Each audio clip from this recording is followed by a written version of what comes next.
कौशल जी, गुरुदेव आपको कोटि कोटि प्रणाम। गुरुदेव, भगवान ने मनुष्य को इस संसार में अलग अलग कार्य, जैसे किसी को डॉक्टर, क्रिकेटर, इंजीनियर आदि के लिए भेजा है, तो हमें कैसे ज्ञात हो कि भगवान ने हमें उसी मार्ग के लिए चुना है जिस पर हम अभी चल रहे हैं? गुरुदेव कृपया मार्गदर्शन करें। वैसे बच्चा, ये तो कर्म के अनुसार निश्चित है, इसे भगवान ने नहीं भेजा। पूर्व के हमारे कर्म, हमारा निश्चय पहले ही हो चुका है।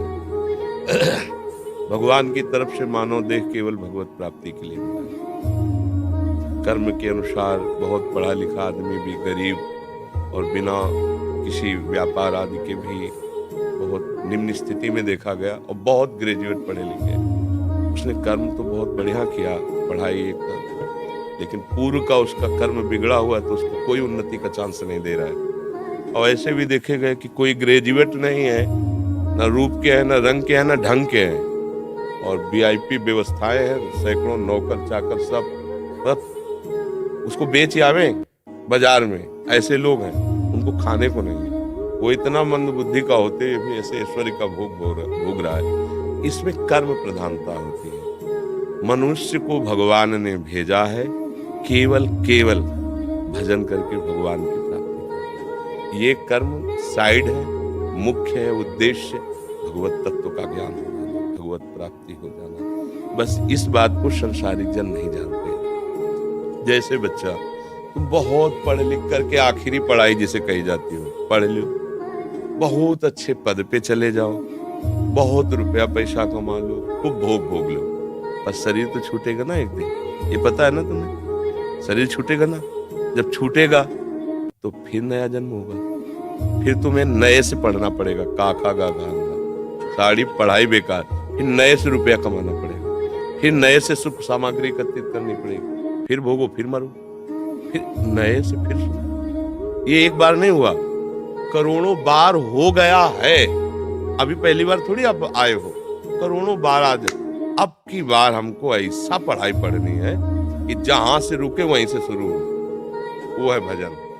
100 बार राधा राधा बोला है और शरीर छूट जाएगा, तो 99 पॉइंट से नहीं चलोगे, 100 के ऊपर 1 2 100 प्लस नीचे नहीं उतरना। अगर आपको थोड़ा ज्ञान हुआ है तो मरने के बाद जब दूसरा जन्म होगा उसी ज्ञान से, तभी देखा जाता बालक होते हुए बड़ी बड़ी भागवतिक बुद्धि, उसका पूरा खजाना जमा है।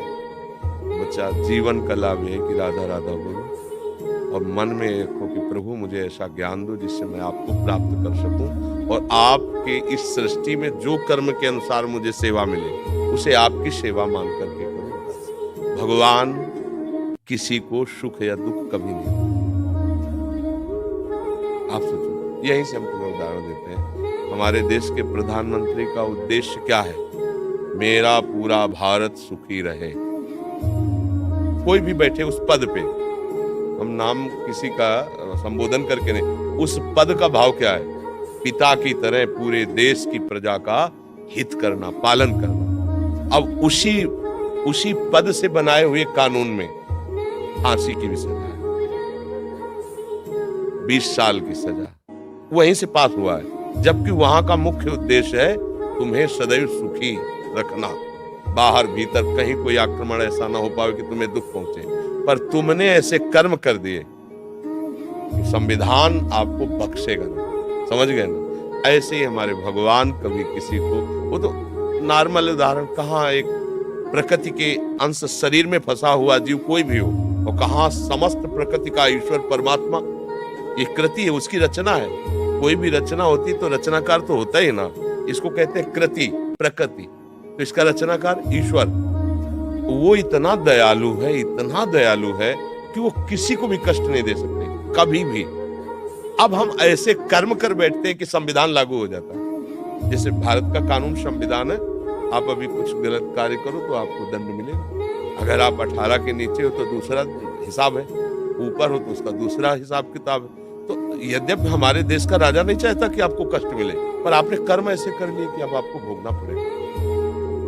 मतलब वही आपके सपोर्ट में खड़ा है और वही आपके पतन में सिद्धांत की रचना की है। तो कर्म हमारे हमको उन्नति और अवनति कराते हैं, लेकिन उन्नति और अवनति में समान भाव ये भजन दिलाता है, ये कर्म नहीं दिलाता। भजन, अगर आप भगवत भाव में हो तो आपके अंदर सुख दुखे समय कृत्वा लाभा लाभो जया जय, जय और पराजय में, सुख और दुख में, लाभ और हानि में समान भाव रहेगा, ये स्थिति आ जाएगी।